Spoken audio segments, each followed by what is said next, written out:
And for additional perspective, we're joined tonight by Mary Lovely, a senior fellow at the nonpartisan Peterson Institute for International Economics. Thanks for coming in.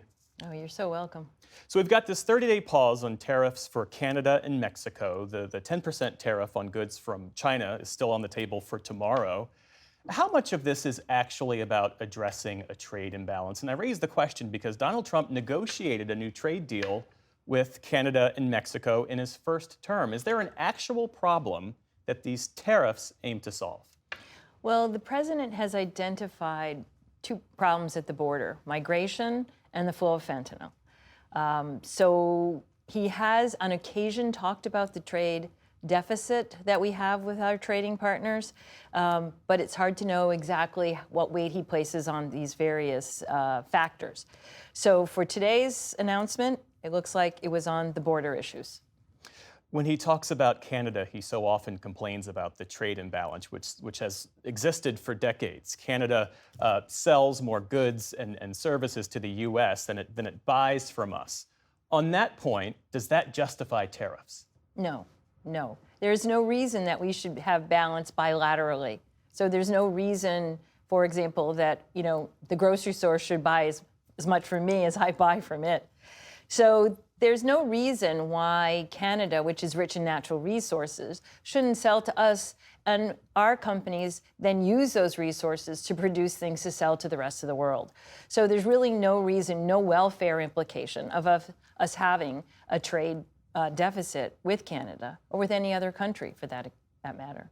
President Trump is also acknowledging now that if these tariffs take effect, that it will hurt American consumers, at least in the short term. He said it's a little bit of pain, but people understand that. Obviously, so much depends on when, if, or how these tariffs are implemented, but how much pain are we talking about generally? Well, Kim Klossing and I have run the numbers on this latest round of tariff threats, and we find that for the average household, it would be about $1,200 more per year, or a consumer loss of $1,200. So you can think about $100 a month.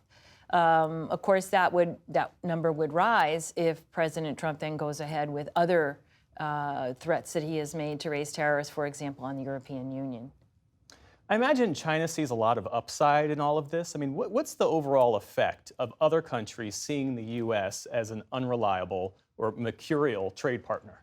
Yeah, I think while we may be celebrating the fact that we may have marginally more resources spent on the border, and these policies are addressing very important problems that Americans care a lot about, there is this long-term cost to doing this, and that is that basically the U.S. signaled that the trade agreement that it had signed under the first Trump administration wasn't really worth the paper it was written on. So that's a problem as we look forward, and it's particularly important in terms of the context of building economic resilience and de-risking our supply chains, including, and perhaps most importantly, reducing our dependence on China.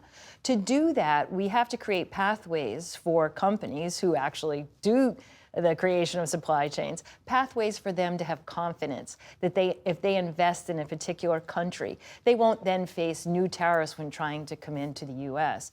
I mean, some people will say, well, why not just make everything in the U.S.? Well, it's clear that we can't, that we have to have room to export the things that we're really good at making and import other things from other countries that are used in those products. So it's not really the answer.